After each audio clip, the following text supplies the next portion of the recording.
Hello everyone, good morning. Nature of লাভলিতে আপনাদের সবাইকে স্বাগত। আজকে বহুদিনের একটা টেনশন মুক্ত হতে চলেছি। দেখি হয়তো অনেকে বুঝতে পেরেছেন, আজকে আমার বাড়ির ছাদ ঢালাই। তো সকাল সকাল সবাই চলে এসেছে। আগের দিন টাইমিং দিয়ে গেছিলো যে 7:30, এই কারণে উঠেছি একদম ভোর 5টায়। তো উঠে স্নান টান করে তো রেডি হয়ে গেছি, কারণ ওদের নানা রকমের জিনিসের প্রয়োজন হবে। আর এদিকে দেখুন আমার গাছগুলোকে তুলে দিতে হয়েছে। এতদিন গাছ লাগাইনি যে কাজ হবে এইটা ভেবে, কিন্তু তখন আর কাজ হয়নি। যখন গাছ লাগালাম তখনই এর সাথে অত্যাচার। যতবারই গাছ লাগাই ততবারই গাছের সাথে অত্যাচার হয়। এই করে তো কয়েক বছর গাছ লাগানোই হয়নি। তো এখন মেশিনটাকে আমি পুজো দিয়ে নিলাম, মিষ্টি ধূপ মোমবাতি দেখিয়ে। আর ঢালাইয়ের কাজটা শুরু হয়ে গেছে। এই ছাদ ঢালাইটা হওয়ার কথা ছিল 3-4 বছর আগে, কিন্তু এমন আর্থিক সমস্যার মধ্যে দিয়ে যাচ্ছিল, কিছুতেই কিছু করে উঠতে পারছিলাম না। সবার জীবনেই হয়তো থাকে কিছু মিষ্টভাষী দুষ্টু লোক, তো এদের কারণেই কিন্তু সংসারে নানা রকমের অশান্তি আসে। তো আমারও তাই। এই টাইপের মানুষের জন্য প্রচণ্ড আর্থিক সমস্যার সম্মুখীন হতে হয়, ভীষণ কষ্ট করে।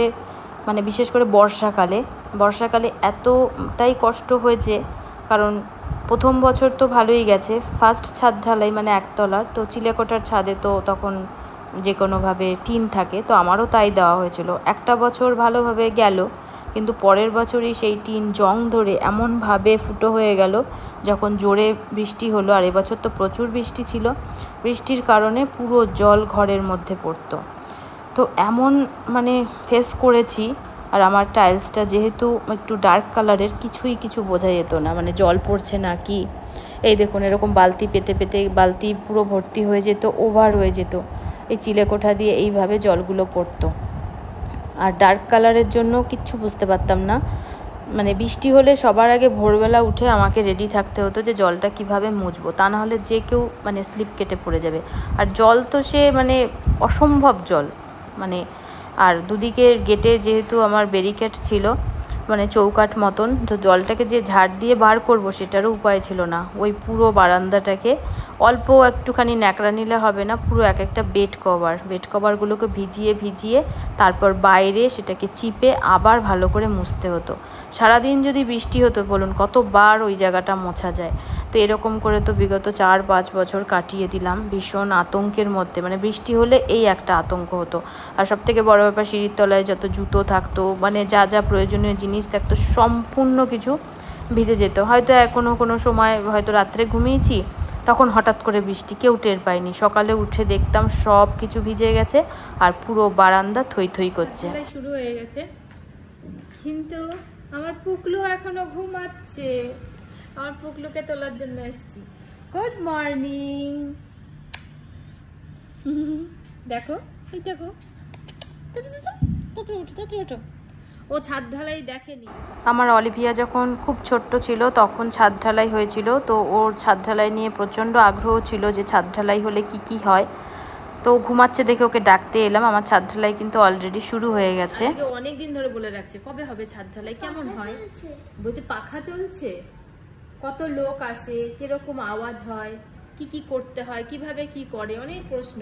তো চলো আজ নিজের চোখেই দেখবে যে কিভাবে কি করে। চলো, ওই যে বাইরে আওয়াজ হচ্ছে, চলো। উঠছো? ঘুম হয়েছে? আচ্ছা, আজ রান্না কে করবে? তুমি? আজ মা রান্না করে দাও।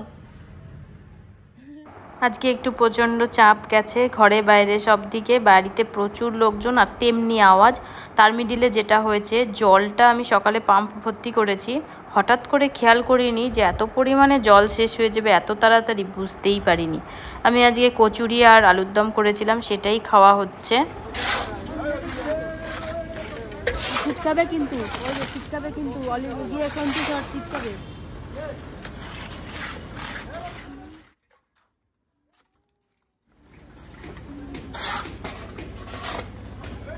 পুরো খালি হয়ে গেছে, আরো আগে চালিয়ে দিতে হতো।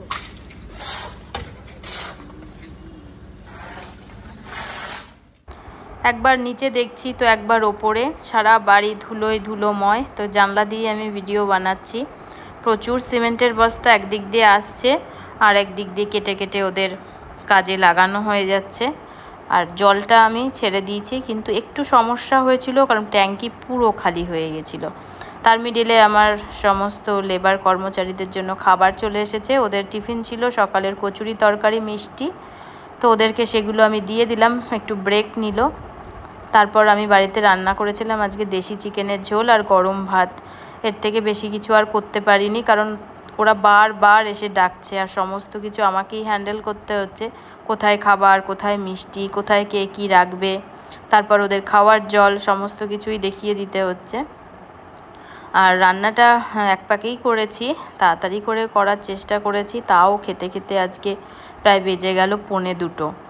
তো এখন সবাই মিলে খাওয়া দাওয়া করে এবার ওদেরকে বলেছি তোরা একটু রেস্ট নে, আমি একটু ছাদে গিয়ে দেখি কতটা কি হলো। ওদেরকে ফার্স্ট টাইম একবার মিষ্টি দেওয়া হয়েছে, মানে টিফিনের সঙ্গে। তারপর 3 দিন পর্যন্ত এদেরকে মিষ্টি খাওয়ানো হয়েছে, কারণ আমার বাড়িতে এতদিন ধরে যারা কাজ করেছিল ছাদ ঢালাইয়ের দিনে, মানে আমার নিজেদের মিস্ত্রির মধ্যে ওরা 5 থেকে 6 জন এসেছিলো, আর বাদবাকি সব এসেছিলো ঢালাইয়ের মিস্ত্রি, মানে ঢালাইয়ের লেবার মেশিন যারা নিয়ে এসেছে তারা।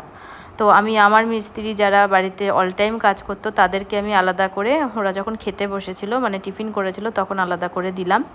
আর তারপরে আমার যে ছাদ ঢালাইয়ের যে মেশিন যারা নিয়ে এসেছিলো তাদের জন্য এবার আমি পুরো প্যাকেট ধরে, মানে এই গামলা ভর্তি করে দিয়ে দেবো, কারণ একটা একটা করে ওইভাবে কারোর হাতে হাতে দেওয়া তো আমার সম্ভব না। সবাইকে বলেছি এখানে 4টে 5টা যে যতগুলো পারো খাও, তোমরা যতক্ষণ খেতে থাকবে আমি ততক্ষণই তোমাদের দিতে থাকবো। তো প্রচুর মিষ্টি ওদেরকে আমি দিয়েছি। আর ওরা বলেছে বৌদি কাজ করার লাস্টে আমরা মিষ্টি মুখ করবো। ওরা সবাই হাত মুখ ধুয়ে ফ্রেশ হয়ে ড্রেস পরে মেশিনপত্র গুটিয়ে নিয়ে গেছে, তারপরে সবাই মিলে খাওয়া দাওয়া করেছে। আমি একটু আগে থেকেই মিষ্টিগুলো রেডি করছি, কারণ আমাকে ভাগে ভাগে দিতে হবে, আমার বাড়ির মিস্ত্রিদের আলাদা প্লাস ওদের আলাদা। তো সব আলাদা আলাদা বাসনে আমি বার করে দিয়েছি, ওদেরকে বাসন ধরেই দিয়েছি। আর এইদিকে আমার ছাদ ঢালাইয়ের একটা সাইড হয়েছে, মানে এই পাশটা হয়েছে, আবার ওই পাশটাও হয়ে গেছে। ওপরে এসে দেখি বেশ অনেকটাই কাজ এগিয়ে গেছে। এই দেখুন এই পাশটাও কিন্তু কমপ্লিট হয়ে গেছে। এবার বাদবাকিটা রয়েছে হচ্ছে মানে মাঝখানেরটুকু, এই মাঝখানটুকু বাকি রয়েছে, এইটা হলেই ব্যাস হয়ে যায়। তো ওয়েদারটা ভীষণই ভালো ছিল, না ঠান্ডা না গরম, এরকম একটা ওয়েদারে আমার ছাদ ঢালাইটা হয়েছে। লেবারদের খুব বেশি কষ্ট হয়নি, এটাই চেয়েছিলাম, কারণ কাঠফাটা রোদ্দুরের মধ্যে নিলে ওদের প্রচণ্ড কষ্ট হয়, সেই কষ্টটা ওরা ফেস করেনি। ভগবানের অশেষ কৃপা যে এই বছর আর বৃষ্টির জলে এরকম কষ্ট পেতে হবে না। মাথার উপরে ছাদ হওয়ার জন্য কিন্তু ভগবানের আশীর্বাদের প্রয়োজন, তো ভগবান কৃপা করেছে। আমার গাছগুলো বিনা অযত্নে দারুণ ফুল ফল দিয়েছে। তো আজকের মতন ভিডিওটা এইটুকুই, দেখা হবে নেক্সট ভিডিওতে।